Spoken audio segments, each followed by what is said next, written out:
So the other thing that I wanted us to talk about from the message came from the where Jesus is being tempted. You were making the point of when Jesus was being tempted to, throw yourself down and God will save you, and or all this kind of stuff. And you made the point of once, because Jesus pointed this out to the tempter. He said, "You don't test God. You don't put him to the test." And then you made the statement of when you start to do that, when you start to manipulate God, put God to the test, you're not practicing Christianity anymore.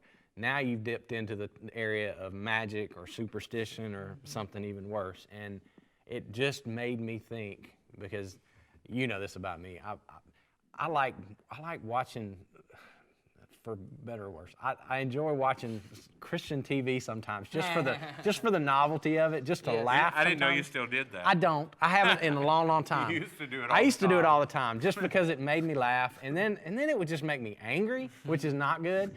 But I used to see this so much in a lot of those Christian TV programs was, there's this promise that God made, and all you got to do is just repeat the promise back to God, and you got him. Yeah. He's going to do it for you, and he's stuck. And that frustrates me to no end, because it is a clear violation of what Jesus said there. And I love the way you made the point of, because we are invited to call him our Father. And that's not how a father works. And I know this for myself. Even when I have told my kids that I will do something for them, if circumstances change later, or if I now see something has changed about that would not be the best for my kid, ain't no way they're going to get me to do it, even if they quote me back what I said. And I say, I know what I said, but that's not the right thing to do now. And once I started seeing God from that perspective, I realized, okay, now, Well, I think the other interesting thing that often gets happened with the promises in the Bible is, so this happens with parenting too, because I had 3 kids, you have 2 kids, you have 4 kids. So you will make a promise to a kid, and it's completely legitimate for that kid. Yeah. And then the other kid says, but you said to, and I go, well, yeah, but that promise you're quoting to me wasn't for you. That's right. And I see so many people, they take something, they go, it says here God has this, this, this, and this. And I go, yeah, and if you want to go into captivity into Babylon, that might apply to you. Yeah. But, it doesn't really apply to you since you're not in captivity in Babylon. Yeah. So maybe you shouldn't be quoting that back to God. Now that you brought that up, that is another pet peeve of mine, is we do tend to take Old Testament verses out of context as Christians today. We read something that God said to the nation of Israel in a certain time, in a certain place that he would do, and then we go, oh, well, he's going to do that for us. And that was written for you, not to you. Yeah, exactly. And I'm not saying there aren't great principles in the Old Testament that we learn from. That's not the point. It's that we sometimes take those as, well, now that's mine.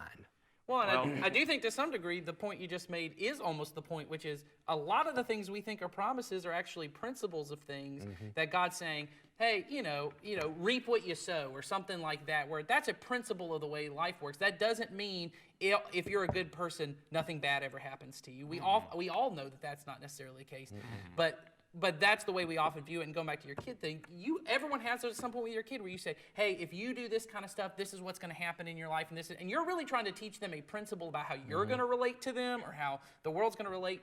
But you're certainly not saying, and you can come back to me in 30 years and I now owe you a debt for all these things, because that wasn't the purpose. And it does take away from this relational, conversational relationship that we're meant to have with God, which is ultimately, like you said, that he's our Father and that I'm in this relationship. And there are times he's promising me things, but those are pretty clear, the times he says, this is going to happen.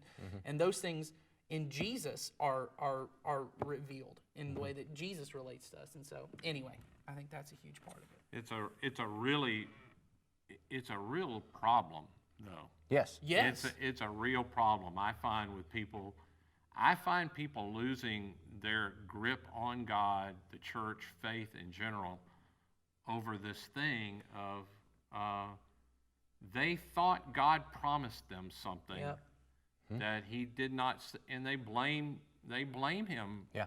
And he didn't actually say it to them. And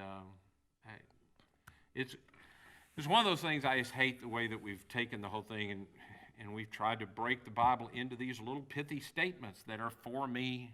You know what I mean? Yeah. That's Yeah. Yeah. it's not the way it's intended. Like, all right, I just saw a quote online that is such a great inspirational quote that there is truth in. And it went something like this. It was, if you find yourself standing in front of a Goliath, then that means that God believes there's a David within you. Okay, maybe. But There were because other guys who also stood across from Goliath that were And not they David. didn't. That were not David. but- yeah, and so what I want to say is, okay, look, the story of David and Goliath was not about you. No. It was about two individuals at a certain time in history that Yes. God did something there. Now, can we learn something from David about courage and faith in God? Yes. Can we learn something about how not to react from the guys who, were scared to go against him? Yes. We can learn good things for our life, but don't go in saying, well, okay, if I stand in front of a big giant of a problem and I attack it, God's going to come through like he did for David because that's what he always does. No, that's not what he always does. That's what he did then, but you weren't there. Yes. And again, I'm not, if you saw that meme like I did online and you got a lot of, inspiration from it, I'm not discounting it. I'm not saying it's bad to be out there. I just think we need to put a little more thought into some of these things that we say that often try to loop God into, okay, God, if you did then what you did then you have to do for me now. And those promises were never made to me. I feel particularly bad for people who are in situations with illness. Me too. I just feel particularly bad in those situations because everybody dies of the last illness they have. That's right. I mean, Yeah. that's 100% true. And we aren't getting out of this place alive, no matter how much faith we have, unless Jesus returns. Everybody's going to pass through that. So acting like I can just call on God, and he promised. The fact is, I don't know where that promise is. Yeah. So, does he heal diseases? Yeah. Absolutely. Have I seen people healed? Oh, I yeah. have. I Me have. too. Me too. I have seen that happen. I'm just saying, you have to put your faith in the good heart of a Father who's for all of us. He is completely for us. But he's not going to always do what you think should happen. No. And I think that gets back to the same thing of treating it like magic or superstition. Also, it's not the view of God we see in Jesus, where Jesus talks in other places where he says, how many of you, if your child asks you for a fish or whatever, you're going to give them a snake. This idea of, well, then I've got to ask in the right way, or I've got to say it in the right way, because I tell my kids you should say please, but I'm also not going to go, oh, you didn't, and there may be. If they go, Daddy, please give me heroin. Yes, yeah, okay, yeah, that's a good way to You say it. aren't going to. Okay. All right, got me. You said please. That's the magic word. Right. Yes. Yeah. Yes. And there are times they're asking me for things, but because I know the heart behind it, and they didn't exactly say please, there are other times I go, I'm going to give that to them anyway, because God is a being, and we are a being, which means we have a relationship. But He ultimately is ultimate goodness and love, and anything that He's doing for us is for our good, even like you said, if it's. I think all of it comes down to, or at least for me, and this is the way all of that comes down to, I want to feel control in the situation, and if I can pray the right way and say the right thing, then there is a way for me to control this, not that I have to trust that God has my best intent. Control's an illusion. Yeah. Yep. And trying to figure that out, I decided to follow, and the follower can never step in front Yes. and go, you have to lead over there. Yeah. I've often heard people tell me, well, here, and they'll point to things in Scripture. Jesus did this because so-and-so had faith, and he healed people because of their faith.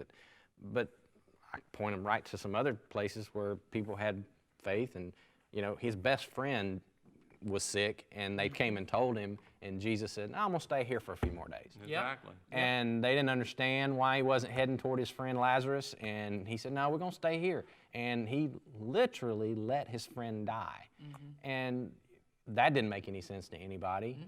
And Including the Including the sister sisters. who confronts him Who right confronts away him, and says, that's right. hey, We called, you didn't come. You didn't Yeah. do it. And he said, yeah, I know. And you just need to hang on, you know. Yeah. But that, I feel like that's sort of where we're at in a lot of that kind of thing. agree with that. So.